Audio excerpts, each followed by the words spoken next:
Can you hear me? Can you hear me? Move your consciousness towards the stage. Okay, let's go. All right. Welcome, guys, to the first official Bridges of Meaning Festival in Germany. Thank you. Yes, thank you.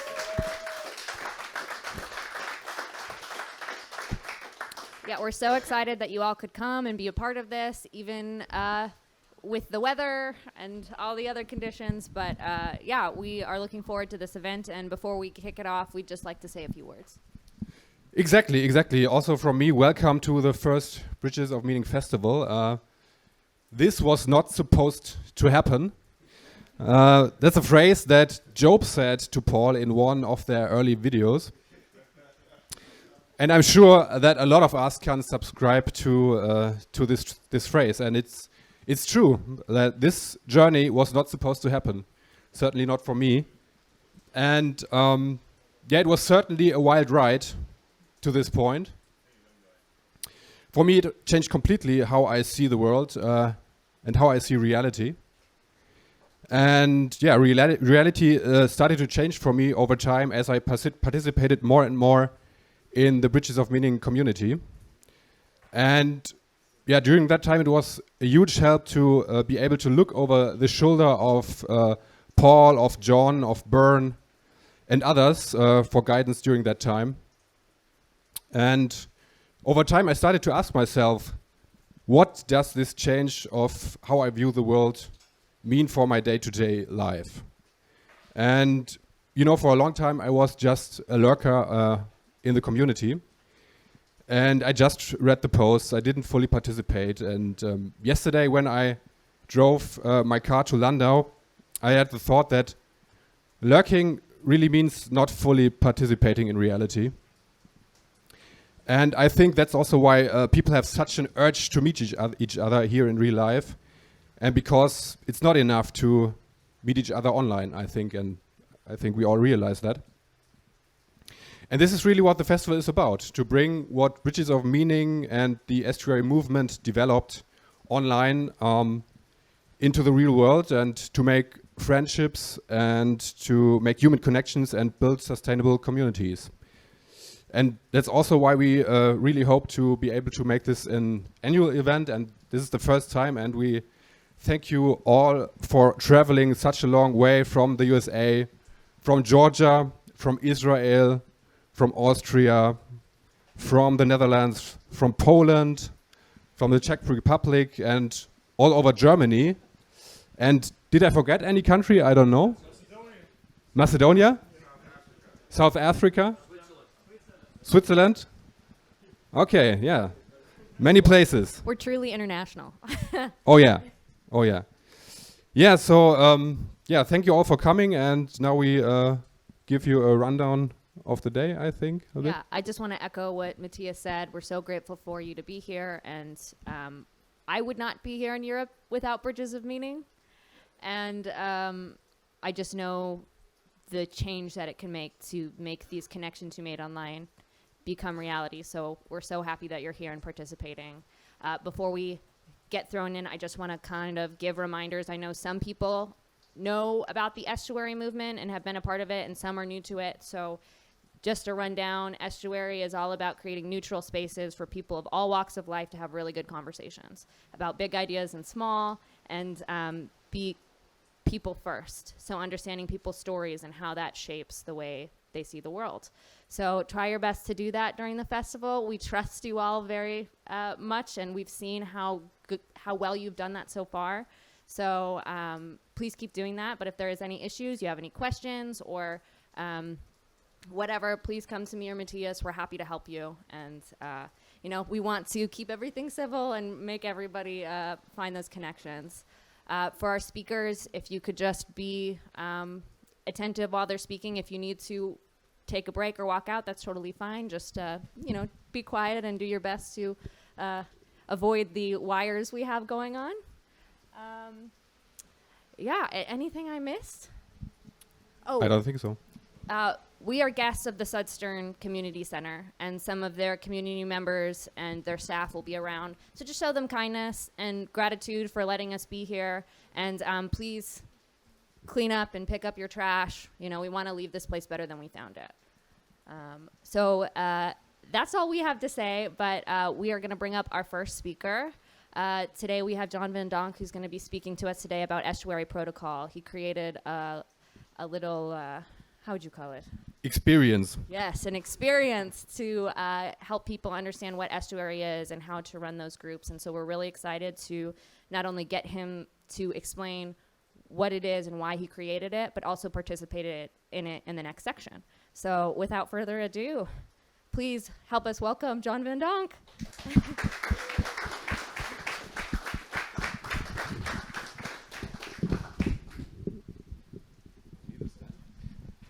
Thank you, Cassidy, and thank you, Matthias.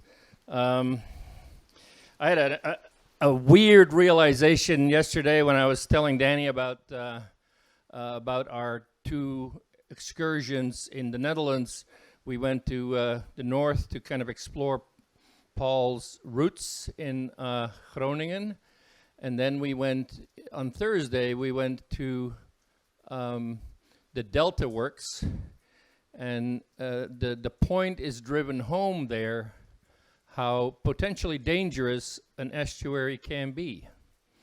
Because we were reminded of the big flood of 1953. If you're not familiar with it, Google it some other time. And thousands of people lost their lives. Hundreds of thousands of people lost all their belongings and cattle and livelihood. And the big rivers and the ocean were angry. And it's difficult to think about that as a force of nature without there being some agency behind it. So we don't know exactly what God had in mind when he did that. But the Dutch people rose to the challenge and said, let's see if we can make it so that that'll never happen again. And so they built the levees, and they built the big dikes, and they built the big sluices and the big gates that can be opened and closed. And we had a lovely day on Thursday to kind of familiarize ourselves with that. But it was a great reminder for us to also think about our symbolic use of the word estuary in a kind of a meaningful way. Estuary is a lovely place. It's between freshwater and saltwater. It can be very romantic and very beautiful and very meaningful. It can also be very dangerous. And chaos reigns in the estuary, and it would be an illusion to think that we can control all those dangers. We shouldn't think that we can, but perhaps we can kind of mitigate it just a little bit. You know, maybe you've seen some earlier video that Paul and I made about estuary, in which I raised the question: should there be any dredging? We talked with Job about the town that he's from, which is from a long line of dredgers. They make the waterways deeper so tall ships can go through it. And we asked the question, should we dredge the estuary? Should we make it smoother? And, you know, so we know where the boundaries are. In the end, it's all an illusion, quite frankly. The estuary will always be the estuary. But that is also what kind of makes it exciting, and all of you are sort of stepping into that space. And perhaps not all of you know what we have in mind when we talk about estuary, in the sense of a space between maybe a more religious space, the church, and a more wild and woolly place, the world, and what can happen in the area in between. You know, uncertain territory, difficult to chart, forever changing, but that's kind of where the whole idea of estuary came from. That's how Paul came up with the idea. So now we're going to try and practice a little estuary thing later on, after I first introduce you to some of the details and the dynamics in the estuary. And I'm going to use a very simple little gimmick. You know, you've been at corporate, meetings where they tell you that they're going to talk about the what, where, why, how, and who. Well, that's what I'm going to do. I'm not that original, and I'm not going to reinvent the wheel. So we're going to talk about what estuary is, and we're going to talk about where it should take place, and who it's for, and how it's done, and finally why. So I have a working definition that has not been universally accepted in the community. I have a working definition of estuary that goes like this. Estuary is a physical, in-person space where we welcome, listen carefully, where we welcome everyone's myopic mental meanderings. I say that unapologetically. But where, over time, as friendships develop and mutual trust grows, we may come to see in each other's reflections more nuanced insights, which sometimes, not always, sometimes, as by some higher power, give way to truth, sometimes even actionable truth. That's a mouthful, huh? I don't apologize for it. It's come from my own experience. Sometimes it's easier when a bunch of guys and gals get together to talk about ethereal, highfalutin things that are somewhat far removed from the daily experience, because when we live up there, then we don't have to feel what's going on down here. I'm of the theory that sometimes our intellectual explorations are more like diversions from real life than that they are real life in themselves. I'm sorry to say that for those of you who think that, your highfalutin discussions are very important, but hey, what can I say? So where does that happen? Where can these physical spaces be? I'm going to not actually solve that problem. I just want you to be aware that there is an ongoing debate in the estuary community whether the estuary should be church adjacent or not. Should the estuary be something that the church offers the community and reserves a space somewhere off to the side where we're, in kind of almost in the image of the outer court in the Old Testament? Some of you may be familiar with that picture from the Bible where the Israelites were asked to build a temple, and there was to be an outer court, a place where now I got to be real careful here. You're not going to beat me up, Cassidy. So this is the place where the Gentiles and the women were allowed. Outer space. Outer place where commerce took place. That's the place where Jesus overturned the tables, and so anyway, that is the place adjacent to the church. Or alternately, someplace totally unrelated to the church in a community bar or community room or a restaurant or someplace where it's really not, it doesn't give you any sense at all that it has anything to do with faith or religion or church. This is an open debate. You need to kind of wrap your own head around where you think that ought to be. And depending on your own faith convictions and your own experience with church, you kind of need to figure out, well, where do I think it ought to be? Ought it be church adjacent or not? So that takes care of what and where. Who? Who is it for? Again, this is an open discussion, and some of it has popped up in the comment section for our estuary discussion that we held in Holland, the Netherlands, as they now say, where there was some talk about whether estuary is inevitably a sausage fest.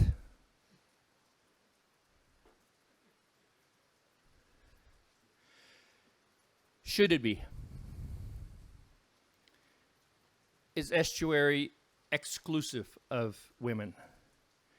How important is it that the guys have a space for themselves to explore certain issues which perhaps the feminine mind, as beautiful as it is, does not necessarily feel at home in the same way? We can all have that discussion with Cassidy later. She will set you all straight about that. But who is this for? And so again, I am myself, I have never taken a position on that. When I do a meetup BoM.com invitation to an estuary event. I don't say this is for guys only, and so I've had quite a few women show up in our gatherings, and they participate, and they make a wonderful contribution, and I love it when they're there. But I can tell the difference when the women are there. It's different from when they're not there. And some things go better without women.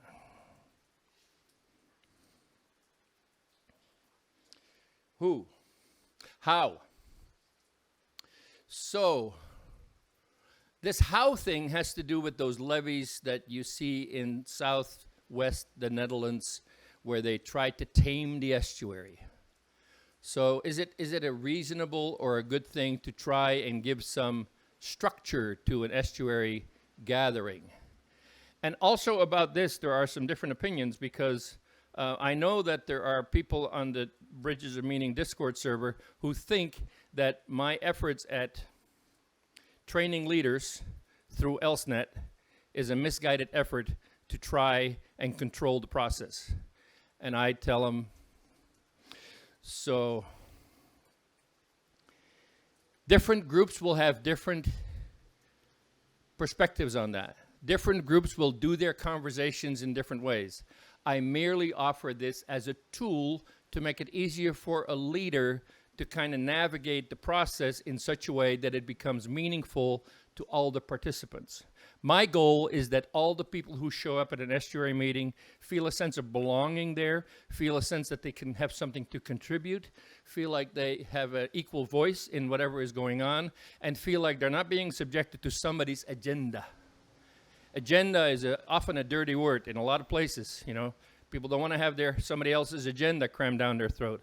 In the way we do the estuary experience according to the protocol, the goal is that everybody is able to make an equal contribution to what actually happens, and that's what I'm going to now describe to you.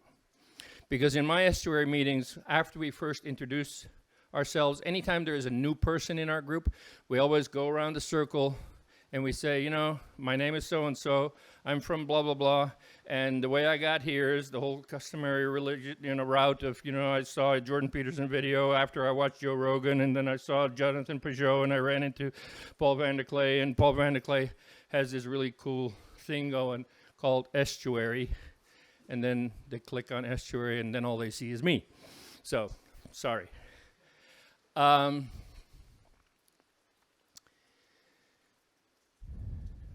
Then, after we've all introduced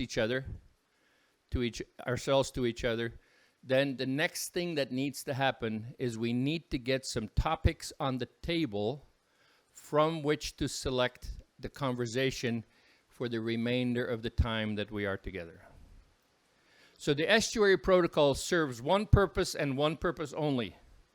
It serves the purpose of having the group democratically decide what will be the topic for discussion for that particular session of the estuary. I forgot something. I need to back up and introduce this tiny little piece, the when. When, in my case, is twice a month at minimum. These groups need to meet with some regularity. You need to have an opportunity to get to know each other. You need to meet together often enough so you can remember each other's names, so you can, have some sense of predictability and ritual in your own life.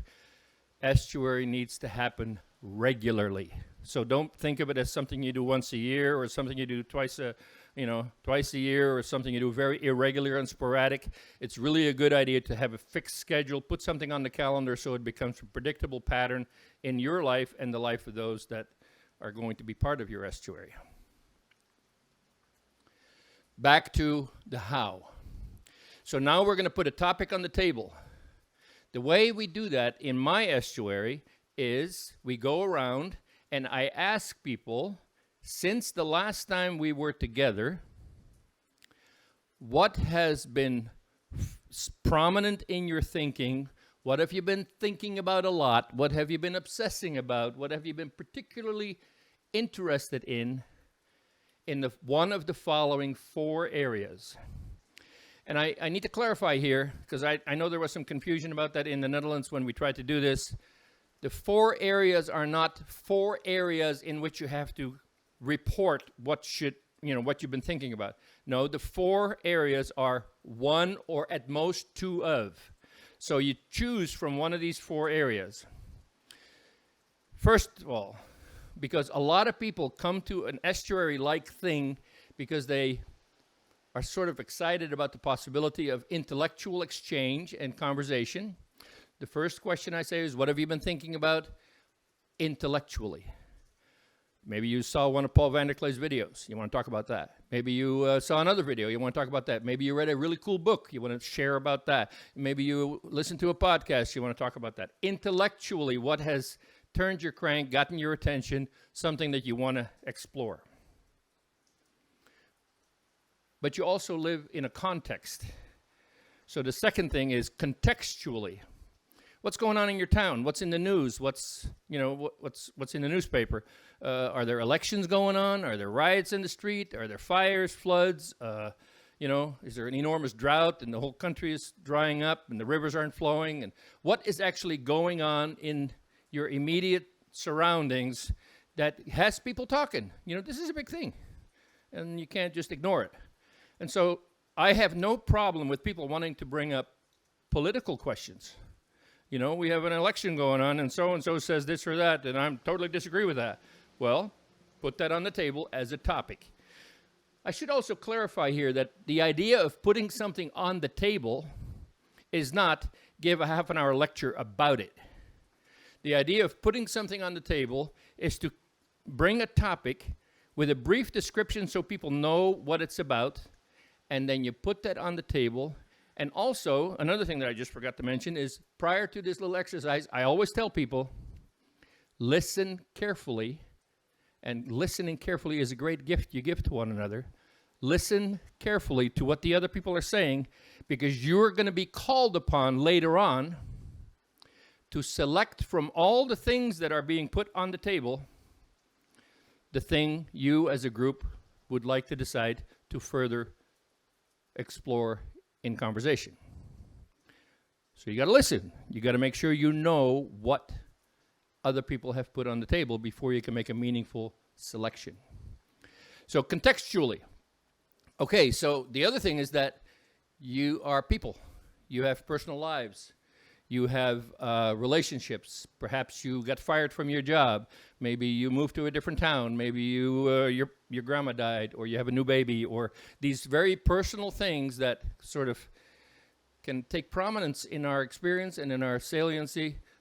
These are things that impress themselves upon your mind, and they are urgent. And this is not to say that we are going to talk at length about why you got fired, or we're going to talk at length about why you got divorced, or why we're going to talk at length about your grandma who died. No, that's not going to happen. But we want to be able to say to each other, hey, this is my life today. We want to kind of give an opportunity to care in a personal way for one another. And finally, the fourth category is estuarily. I made up that word. It's not in the dictionary. I got quite a compliment from Stephanie, who created a whole, a podcast or a thing online called Estuarily. If you type in Estuarily, you can actually find it. She does an artistic rendition of all kinds of things related to estuary. So, estuarily. So maybe you want to say something about estuarily, about the way we are together, about our group. Maybe you think we should move to a different place. We should move to a different room, or we should not sit in a circle, we should sit in a square. Or maybe somebody should bring refreshments. Or maybe we should get a different leader because the one we have we really don't like, and we're going to depose him and get a new one. All those things are open for discussion. I don't run a tyranny. I want people to feel like they have some control over what's happening.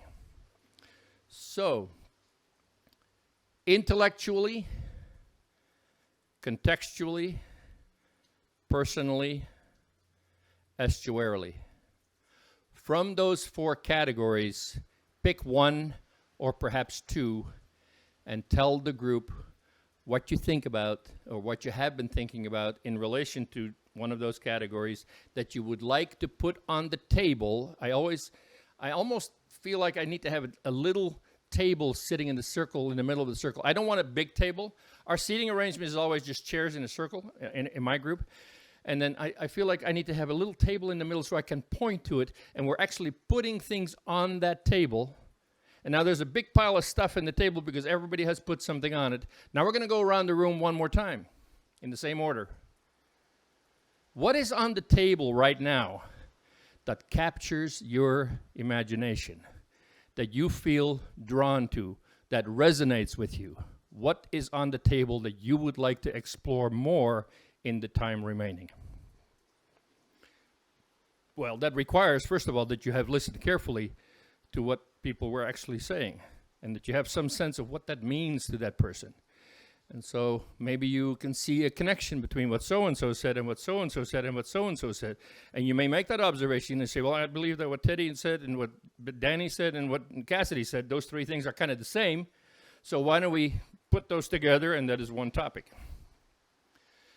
It's a very democratic process. I don't usually say, as the leader, hey, I think we ought to talk about this. I feel that that's totally inappropriate for the leader of the estuary to do. It should arise from the group in democratic fashion. So now we have a bunch of stuff on the table. We've picked the topic that we think we are going to talk about. And in my case, I usually like a 2-hour period. And so the remaining time, we're going to talk about that thing. And the transition from trying to figure out what is the common denominator and what is the agreed upon topic to actually starting to have the conversation is really complicated. As a leader, it's one of the most difficult things you have to do. This is how I do it. I say, let's go. That's all I do. I say, let's go. And then the conversation just naturally starts. And people will know what the topic is that is on the table, and conversation will emerge and erupt, and it'll be lively and it'll be wonderful. So that is the estuary protocol, the thing to put some parameters about how you do the discussion. Then the next question is,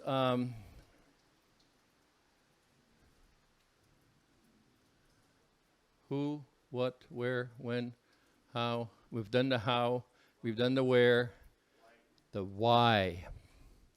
The why, exactly. So why do this? And this thing that I said about how sometimes truth bubbles up when you listen carefully to each other and you gain new insights because you trust the other person and you're able to listen very well to what he says, maybe in a way that you've never listened to anything or anybody before. All of a sudden, something jumps out at you. And it is almost mysterious how thoughts can change and how your mind can change and how your thinking can change and how in the presence of others you can experience a revelation, sometimes even the revelation that changes your life for the better, hopefully. So that would be the why. And then I want to go back one more time to who. Because as a group here, we are surrounded by people here who all know Paul van der Klee. We're surrounded by people who have spent a lot of time online listening to his YouTube videos. And it is kind of comfortable to turn on your TV or your computer or your smartphone and to kind of let it come over you and let it happen to you. But I'm here to say that you would have even more meaning. You would derive more meaning from the whole thing if you kind of made some kind of a commitment to want to pass on what you've learned to some other people.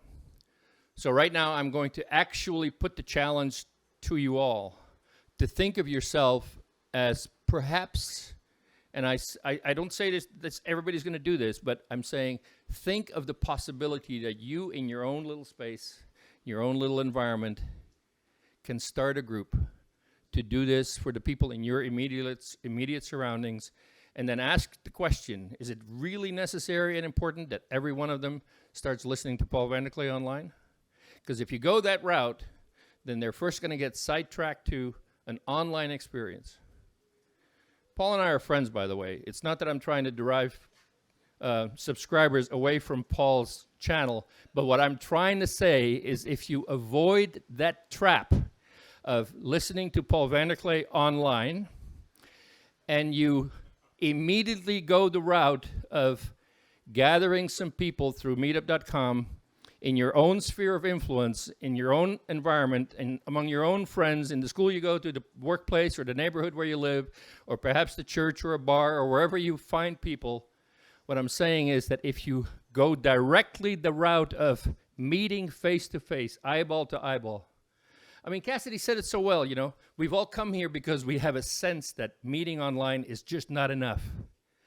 What I'm trying to say to you right now, and I'm not embarrassed to say it, don't tell other people to first go online. Oh, you should listen to Paul Vanderklay online. No. Invite them to your own space, practice the estuary protocol, and make meaning right where you live. And I would like to challenge each one of you to become leaders in that direction, because we need more people to start these groups in more communities and more places around the world. If you need help being a leader, sign up for ELSNet. ELSNet is the Estuary Leaders Support Network.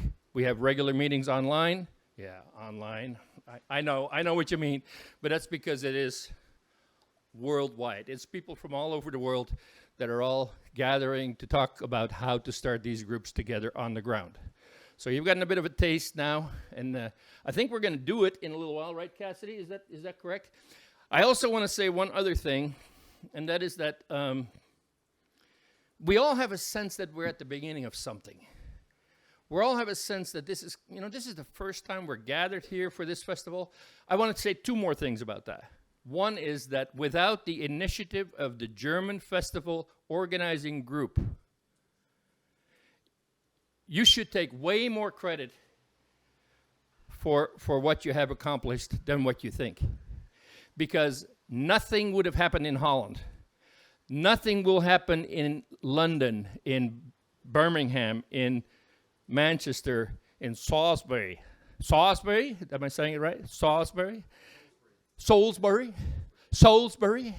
Okay, I need to practice this because I'm being held accountable to this online. People are saying I'm saying it wrong. So, in Belfast, nothing would happen on this big European trip if it wasn't for the German guys and gals to put this stuff on the ground here, right here, that inspired all these people out there to say, hey, well, if the Germans can do it, then so can we. So, so that's kind of how it works. So anyway, so there's that. And then the other thing that I was going to say is we definitely are on the ground floor of something big and important. I feel it in my bones. There's stuff happening, and we are at the beginning of it. So my friend Justin is part of my own estuary in Chino.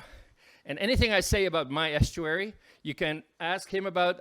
You can ask him if it's true, because I'm not making this stuff up. I have a witness. I brought him as a witness. So you might want to talk to him to see if any of what I said about my estuary is true. Ask Justin. But Justin also is a filmmaker, and he has some experience with how to document things.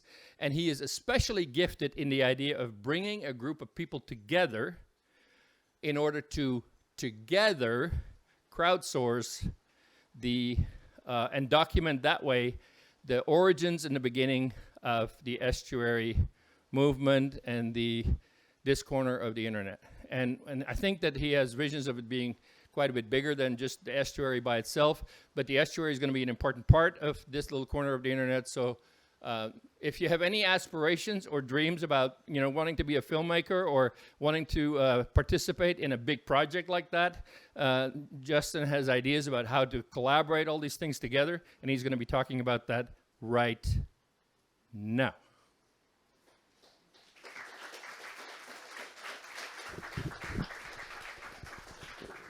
Can I use this one? Either one. Okay. So I'm Justin. I was already in Europe. Everyone says you came all the way from Los Angeles. I would finish a job in Greece and a film job, and then I was on vacation after the job here in Europe. And figured I'd swing by here on the way home.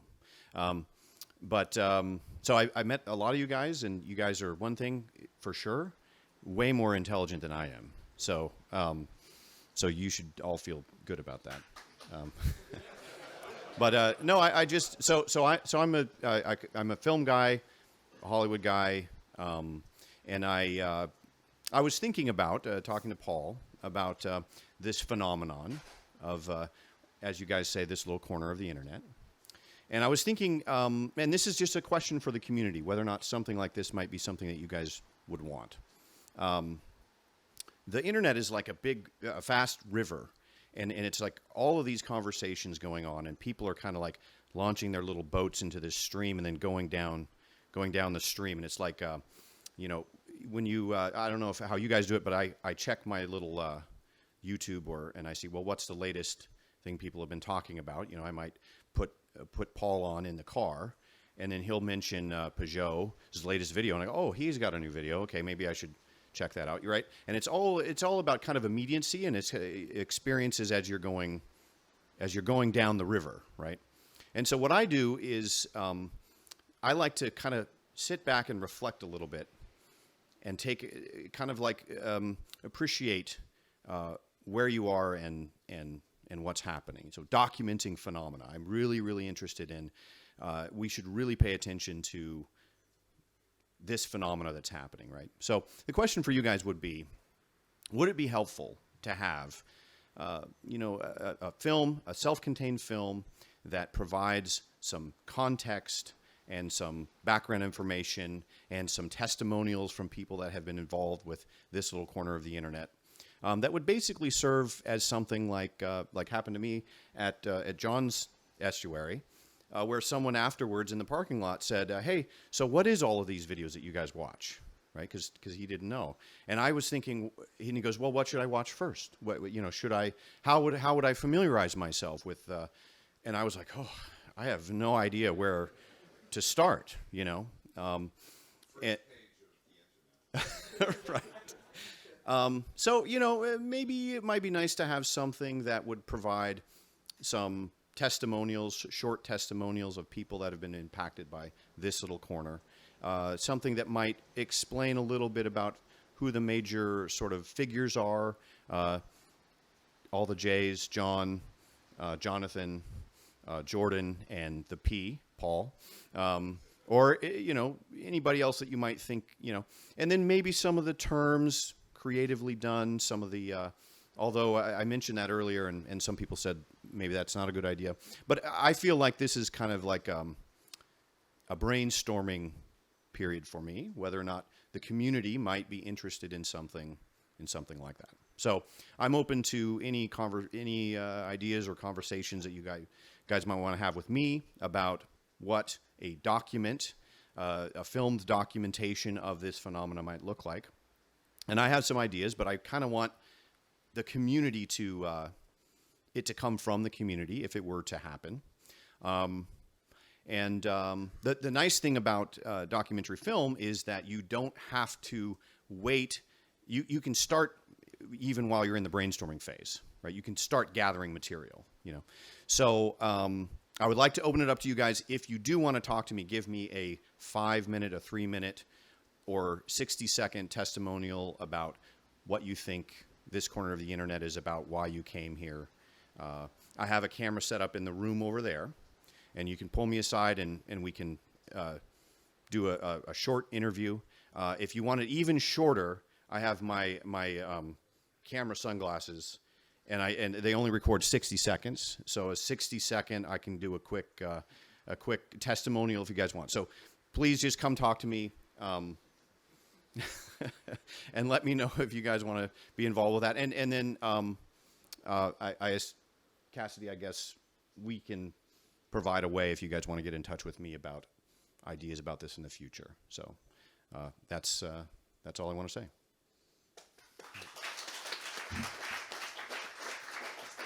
Thank you so much, Justin and John, for your talks. Yes, like Justin said, I'm happy to take any emails if you're interested in the Estuary Leadership Network or any information on a future documentary project or some type of project for that, just see me. I'll get your emails and we can direct that wherever you want it to go. We've after finishing John's section, now we're going to break up and actually participate in the estuary protocol. Yes. We've got some leaders who have committed to running the groups, and they'll meet you at the back of the tent. Try to break up into groups of 4 or 5. It's okay if you're in groups with people you already know, but we strongly suggest that if you can also bring in some people you don't know, that can give you a real sense of what estuary really is, and we think it will be the most beneficial. But you're all adults. We're letting you do whatever you want, but that would be our suggestion. So we're going to do that now. Take a quick break to go to the bathroom if you need, but we're going to move straight into that, and we'll be moving you to different spaces, either inside the house or around this tent, so that you have space to do that. Any questions? Where do you want the leaders to be? If they can just meet at the back of the tent, and then we can spread out. I know it's raining a little bit, but it stopped mostly. And so we'll separate you into places where you won't get covered. Matthias, did you have anything else? That's it. So if there's no other questions, we can break up into groups. Hey guys, let's wrap up the conversation. And sit down. Yep. So Baron's going to say a few words, but he might ask for feedback. If somebody wants to say something, just raise your hand. I will come and bring a mic to you so you can be heard by all. Nice. So I looked around a little bit, and I saw that quite a few of you were engaged in very meaningful conversations. And so there's 2 things that are happening. One is that the meaning and the essence of those conversations are now with you. They are part of your thinking. You touched with each other on something important at a very personal level, and you experienced the estuary. Now I want you to shift your mind a little bit and ask a different kind of question. Can I repeat in a different place, in a different context, what just happened here in your group? Can I create that kind of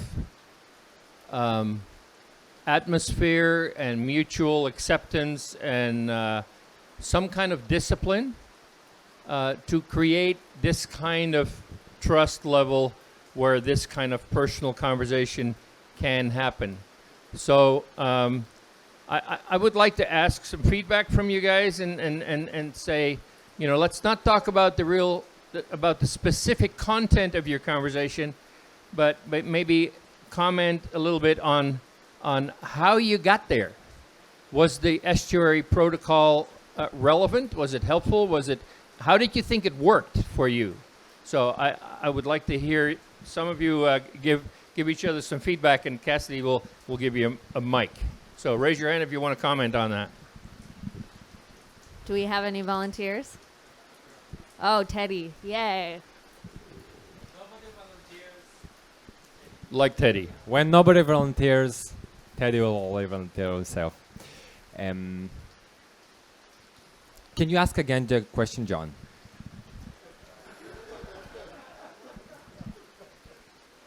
What did you think the estuary protocol did to create the conversation you just had, or was it irrelevant? No, it was relevant because it gives opportunity, especially to people who are more shy and more closed off, to be in the spotlight. And that's a crucial element of the estuary protocol, because a lot of us are extroverts and a lot of us like to speak. Some not, but I do. And we usually grab the mic and start talking. And the protocol is getting those shy people, that even those small minutes that they in the beginning hour to speak and be there with the group and be inclusive in the group. and be and participate in that.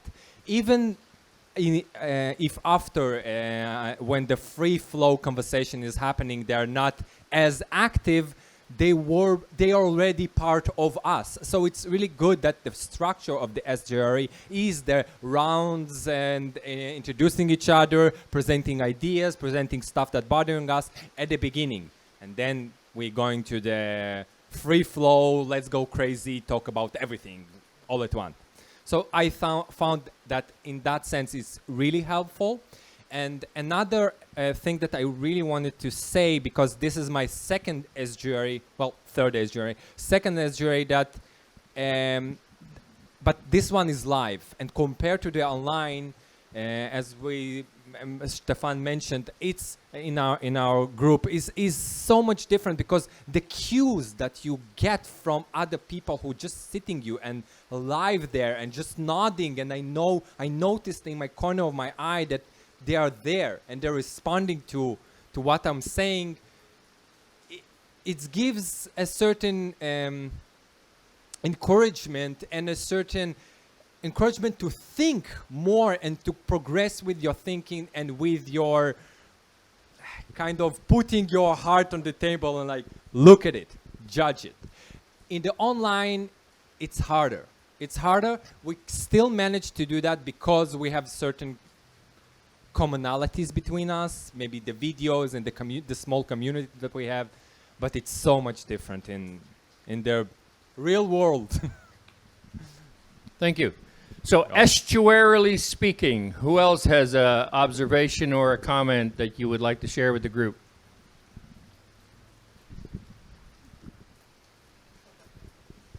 Could have raised my hand earlier.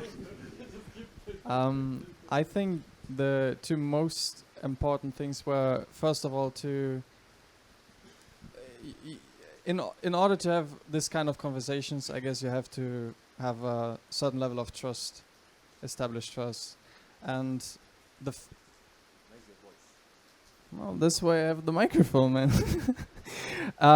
So the very first round of the conversation, the introducing yourselves, is really important for that, because you kind of initiate this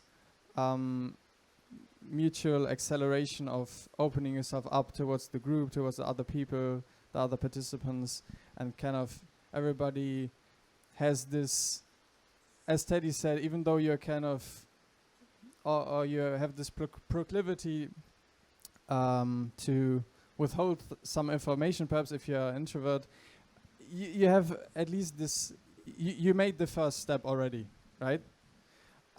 So this is the precondition for what follows next. And I think the second part of the protocol, which is very important, is to have this kind of these 4 categories which serve as a scaffold to orient yourself to select some useful content, right? So, for example, I always have the problem when someone asks me, like, so what are you about these days? And I'm like, I don't even know. Like, I cannot come up with anything. So, but if you have these kind of leading questions, it's so much more easier, right? So you think about, okay, what happens contextually? Did I read something in the news? What's happening in town? Am I shifting jobs? Am I thinking about moving? Like, what's up personally? And you have this, yeah, as I said, the scaffolding, so it makes it easier to select the content. And I think these two, the opening up at first, the introducing yourselves to, as a precondition for, yeah, establishing the trust, which is necessary then to have a productive conversation. And the second part, a method of selecting the content. These are the two most helpful parts of the protocol. Yeah. Thank you very much. Someone else?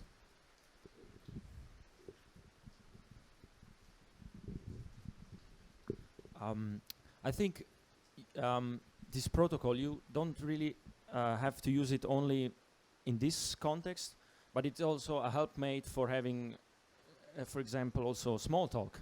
So I think especially, yeah, more introverted person can use it to as a help to just be more extroverted. Yeah. No, good point. So yeah. yeah, I think it's a very good it's a very good tool. And yeah, Thank you. thank you. Thank you. Yeah.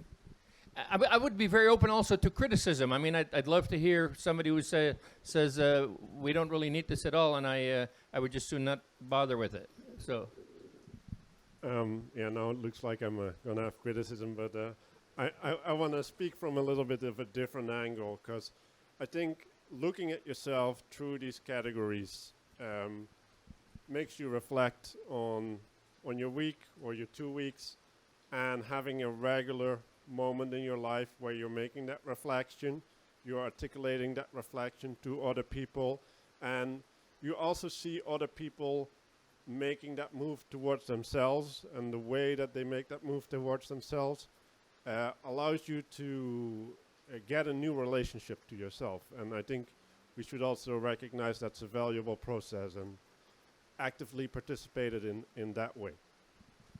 thank you, Manuel. Did you guys notice what he did? He did something really cool. Did you notice that? He spoke as if he already is in a estuary that meets every 2 weeks. That's how he spoke. Because you said, since the last time we were together, this happened in this particular period. So it gives you a time reference. You don't have to talk about the bottom end of your life. You can just say, well, in these last 2 weeks, this is what I thought about it. But that's the value of a regularly meeting estuary. That's kind of a cool thing in that respect. Anyone else?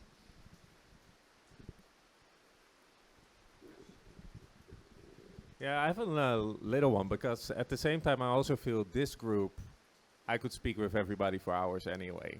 So I'm very curious to hear eventually experience from people with that are not from this sort of community yet.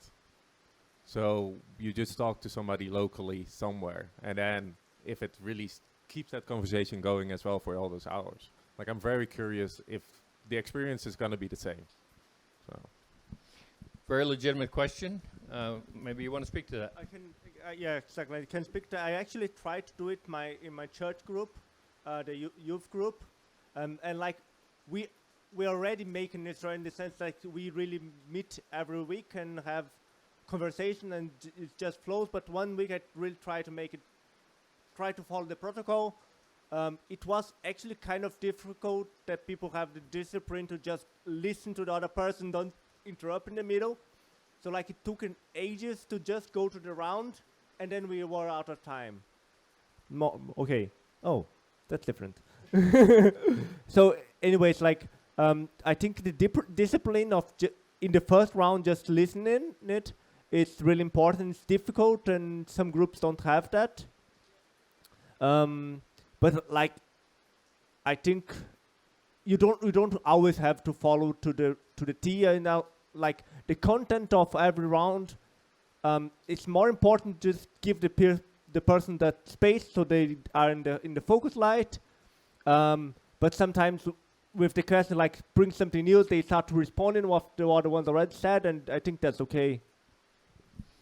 Yes, but you did point out the importance of listening, and actually, it's one of the more important features of the estuary protocol for everyone to at least become somewhat disciplined in listening, because listening is not something we naturally bring to the table. So to learn to listen, and that'll also have a bearing then once the free conversation starts. Then too we carry that listening into that part of the time together. So, anyone else?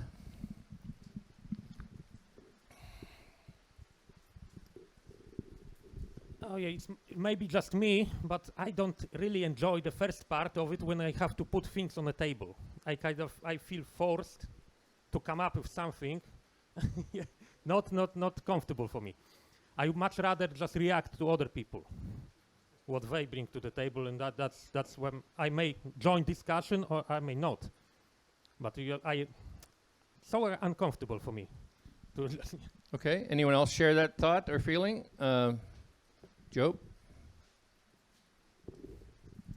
Yeah, during our meeting I brought up that I find it difficult to keep track of what everybody's saying, and then it comes to me like, oh, it's my turn. Oh, but I've been keeping track of everybody else so I can respond later, and now I have to come up with something on the spot, and that can be kind of difficult if there's maybe not too much going on, or you feel like, oh, I need to come up with something now, everybody's looking, and that can be difficult for somebody who's doing this for the first time. So that's a very good transition then to something that I would like to suggest. And in order to make that a little bit more relevant, I would like to first ask by a show of hands, how many of you see yourself within the next 5 years starting and leading an estuary group where you live? By a show of hands. Okay, so that then means that it would behoove you, as Job just observed, to kind of feel a little bit more comfortable with the process. And what we do in our estuary leadership support network is to make all the participants comfortable with the process. So it is not pressure on you to start a group sooner or later. It's just an opportunity for everyone who feels a need to show up and to participate in an estuary-like conversation. We do this online, mind you. I have to admit, it is online, and I think that Teddy's observation about how different that is from doing it in person is totally relevant. I mean, that's an important distinction, but we do it to make sure that we're comfortable with the process and that we can use it to lead another group. Yeah. But now, when I think about it, I may be more comfortable as a leader, actually, because then I can remove myself from putting anything on the table, right? I'm just running. Very, very true. And he has just put his finger on why I'm the proponent of the leadership role, and that is because I'm very lazy and I don't want to bring nothing. So, good point. Very good point.